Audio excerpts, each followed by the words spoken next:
Morning to all of you, welcome back to my channel. Subscribe नहीं किया तो please subscribe कर लीजिए। आज है मंडे और ये द हिंदू न्यूज़पेपर का एडिटोरियल पेज है, पेज नंबर 6। यहाँ पे एक आर्टिकल है, बिल्डिंग कैपेसिटीज। हम रेगुलर बेसिस पे एक आर्टिकल डिस्कस करते हैं जो स्पोकन इंग्लिश के लिए बेनिफिशियल रहता है। यहाँ पे मेंस आंसर राइटिंग के लिए बहुत सारा कंटेंट आप लोगों को मिल जाता है।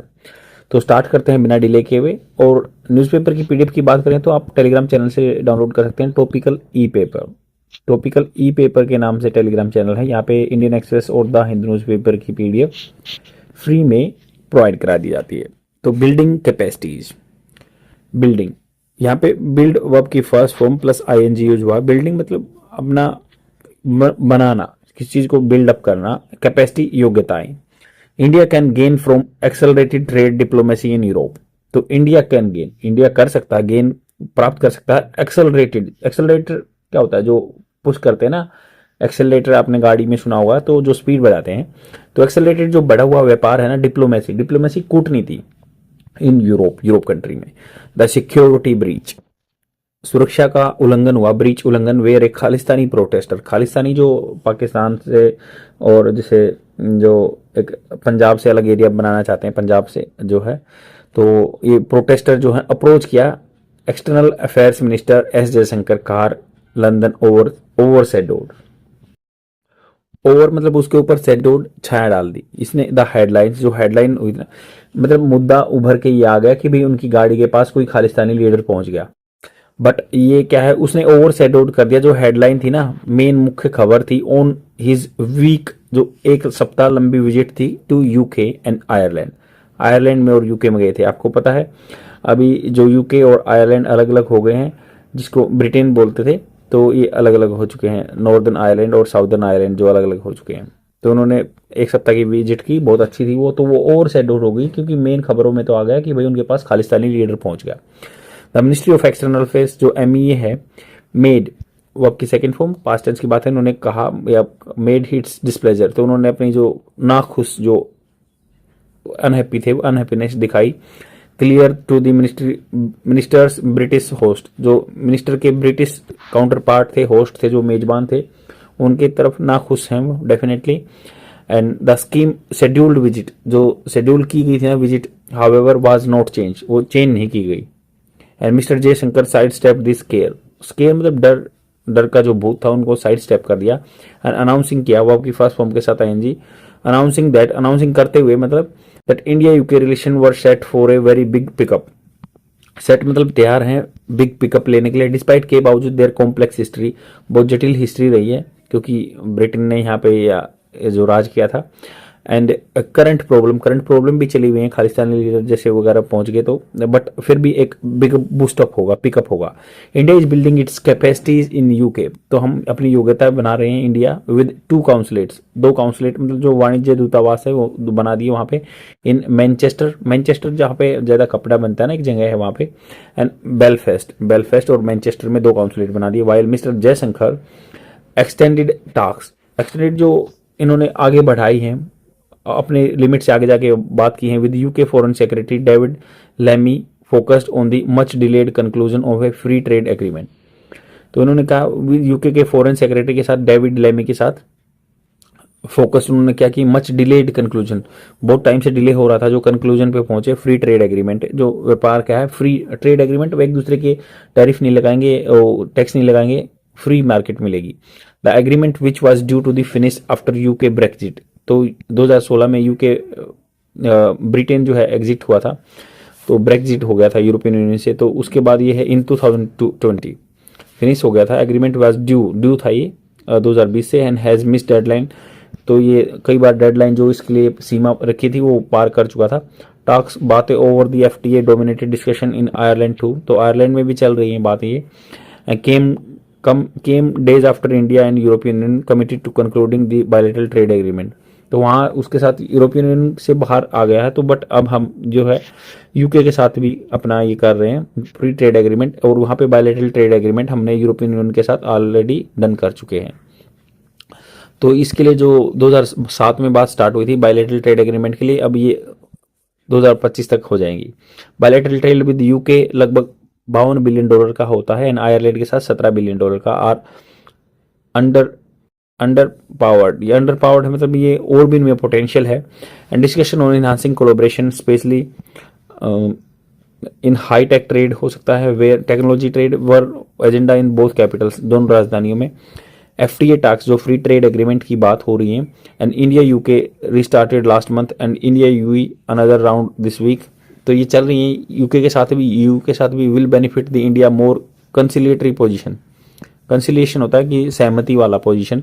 और import duties with the US, import duty US के साथ भी रहेंगी। Which have been a sticking point, मतलब स्टिकिंग पॉइंट मतलब जो दिक्कत की बात रही थी या चिपचिपे टाइप में पॉइंट रहा था, स्टिकिंग बोलते हैं उसको, बार बार परेशान करने वाला। For them as well, US के लिए भी था। The government decision to reduce tariff on wines and spirits, wines पे गवर्नमेंट का जो डिसीजन है स्पिरिट्स पे करना या मोटर पे या इलेक्ट्रिकल व्हीकल पे, in defence to the US president demands.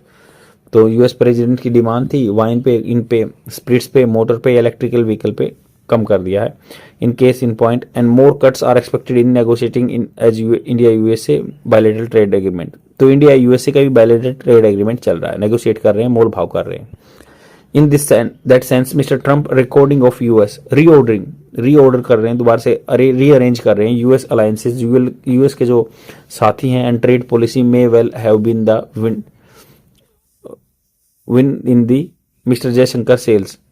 तो ये क्या कह सकते हैं, विंड मतलब हवा, सेल मतलब होता है नाव चलाना। ये कह रहे हैं कि मिस्टर ट्रंप का जो रीऑर्डर करना है ना यूएस का अलायंस या ट्रेड पॉलिसी जो नीति है उनकी व्यापार को लेके, में शायद हो सकता है कि well have been the wind, शायद वो एक हवा की तरह काम की हो जब मिस्टर जयशंकर अपना तैर रहे हैं, मतलब एक बोट लेके जा रहे हैं। इस तरह से मेटामॉर्फिकल यूज किया गया है। The trip followed visit to Delhi by a high power European delegation. तो वहाँ का डेलीगेशन जो उनको रिप्रेजेंट करने वाले आए विजिट में, and led by European commission president Ursula von der लेन। तो जो यूरोपियन यूनियन की कमीशन जो है ना प्रेसिडेंट है उर्सुला वोन डेर आई, and senior ministerial and business team led by the Belgian princess Astrid. तो बेल्जियन की जो प्रिंसेस भी आई, एस्ट्रीड भी आई। that imparted बांटना the sense that Europe is looking for a new and more dependable friend. तो यूरोप कंट्री जो यूरोपियन यूनियन है वो देख रहे हैं कि भी कोई डिपेंडेंट उन पे रहे और वो बिजनेस करना चाहते हैं। Mister Jaishankar visit also came close to heels of the dramatic showdown.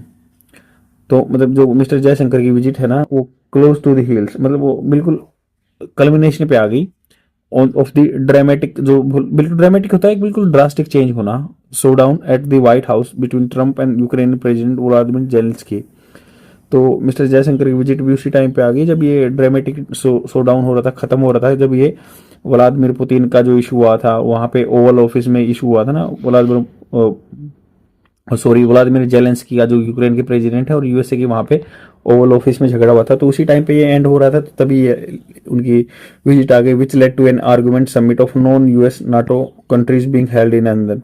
तो यूएस से नाटो से बाहर हो गया था, मतलब वो एग्जिट करना चाहता है। तो सेम वहां पे एक नॉन यूएस के नाटो की समिट भी हुई है, जो जेलेंस्की ये पहुंच गए थे, व्लादिमीर जेलेंस्की यूक्रेन के प्रेसिडेंट वहां पहुंच गए थे यूके में।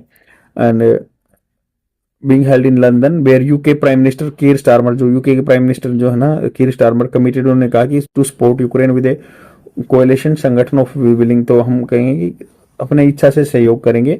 एज जियोपॉलिटिकल जो भू राजनीतिक एंड जियो फाइनेंशियल जो भू आर्थिक कैलकुलेशन है ना are being rework across the Atlantic. तो एटलांटिक समुद्र के पास जो आसपास के कंट्री आपस में बात कर रहे हैं। इंडिया स्टैंड्स टू गेन, तो इंडिया की पोजीशन क्या आ गई है, accelerated diplomacy and offering a hand of friendship to both sides.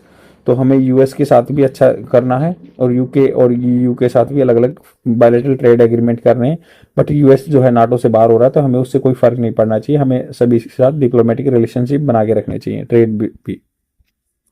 और इस आर्टिकल का जिस्ट ये है कि भाई जैसे बेनिफिट्स क्या रहेंगे जो यूरोपियन यूनियन इंडिया की ट्रेड में क्या रहेगा। तो जो लार्जेस्ट ट्रेडिंग पार्टनर है ईयू भी जो है, according to the accounting for लगभग 12-12.5% इंडिया का टोटल ट्रेड यूरोपियन यूनियन के साथ होता है। तो ये अलग से मैं और कंटेंट प्रोवाइड करा रहा हूँ, तो आप डायरेक्ट इसको आंसर राइटिंग में यूज कर सकते हैं। तो लगभग 12.5% जो है हमारा बिजनेस होता है यूरोपियन कंट्री के साथ, वो तो इसको इन्हांस कर सकते हैं। ट्रेड जो है हम जो बायलैटरल ट्रेड एफटीए साइन हो सकता है, फ्री ट्रेड एग्रीमेंट। तो ये बेनिफिट्स क्या रहेंगे कि सेक्टोरल अपॉर्चुनिटी मिलेंगी, कुछ जैसे क्लीन टेक्नोलॉजी में बेनिफिट मिल सकता है, या फिर एडिशनली क्या है मार्केट एक्सेस मिल सकता है फार्मास्यूटिकल को, अपने टेक्सटाइल को, क्योंकि हमारा नंबर 6th नंबर पे टेक्सटाइल एक्सपोर्ट करते हैं, और आईटी सर्विसेज में हमें फायदा मिल सकता है। तो रेगुलेटरी अलाइनमेंट तो वहाँ के थोड़े से स्टैंडर्ड थोड़े हाई हैं, तो हमें भी उनको अपने अलाइन करना होगा। इन्वेस्टमेंट प्रोटेक्शन क्या है, जैसे कि वहाँ से इन्वेस्टमेंट इंडिया में पैसा आ सकता है, और अच्छे वहाँ पे पैसा है तो डेफिनेटली इंडिया की कंपनी को फायदा मिल सकता है। अब इंडिया का यूके का बेनिफिट होगा, तो मतलब ट्रेड होगा तो क्या बेनिफिट हो सकता है, लगभग ना $8.6 बिलियन जो चल रहा है ना, यूरो अभी 8.6 बिलियन यूरो का अपना जो है बिजनेस चल रहा है, तो उसको इन्हांस किया जा सकता है। सेक्टरल एडवांटेज वही आईटी वगैरह में, हेल्थ केयर में, टेक्सटाइल में हम फायदा उठा सकते हैं, जॉब क्रिएशन भी हो सकती है, यहाँ पे जॉब क्रिएट हो सकती हैं। और स्ट्रेटेजिकल एंड जियोपॉलिटिकल बेनिफिट क्या है, डाइवर्सिफिकेशन होगा, हम किसी एक पे डिपेंड नहीं रहेंगे, जिससे कि यूएसए पे अकेले डिपेंड नहीं रहेंगे। ग्लोबल डिप्लोमेटिक रोल है कि ब्रिज बन सकता है, major powers fostering a balance global order, जो हम ग्लोबल ऑर्डर को बैलेंस कर सकते हैं। और डिजिटल एंड ग्रीन टेक्नोलॉजी को बढ़ा सकते हैं, जैसे डाटा प्रिवेसी वगैरह रेगुलेशन देख सकते हैं। तो टोटल ये बेनिफिट रहेगा इंडिया के लिए। तो ऐसा ऐसा कंटेंट आप डायरेक्ट आंसर राइटिंग देख सकते हैं इंडिया और यूरोपियन यूनियन, और इंडिया और यूके के ट्रेड एग्रीमेंट के बारे में।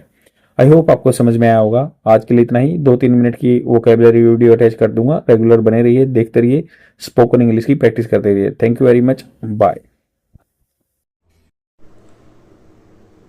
The first word is conscientious. Conscientious is an adjective. Its Hindi meaning is कर्तव्यनिष्ठ, diligent, assiduous. Example of this word: he is observant and conscientious. I have created a trick for this word: scientist. जो scientist होते हैं वो कंसाइंटिस्ट होते हैं, मतलब वे कर्तव्यनिष्ठ होते हैं, hard worker होते हैं। And the second word is epistemic. Epistemic is adjective. Its Hindi meaning is ज्ञानात्मक, cognitive, mental. Example of this word: skeptics note that in the epistemic context knowledge about medicine। जो संशय रखने वाले थे, शंका थी, जिनको उन्होंने नोट किया कि जो एपिस्टेमिक टेक्स्ट में थे, जो ज्ञानात्मक टेक्स्ट था, उसमें जो नॉलेज अबाउट मेडिसिन उसके बारे में उनको संशय थी कि ये करेक्ट है, नॉट करेक्ट है। I have created a trick for this word: endemic.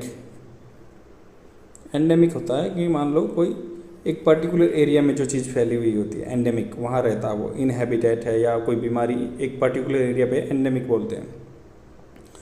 तो एंडेमिक के टाइम पे एपिस्टेमिक डिसीजन लेने चाहिए, ज्ञानात्मक डिसीजन लेने चाहिए। And the third word is candour. Candour is a noun. Its Hindi meaning is सच्चापन, ओपननेस, फ्रैंकनेस।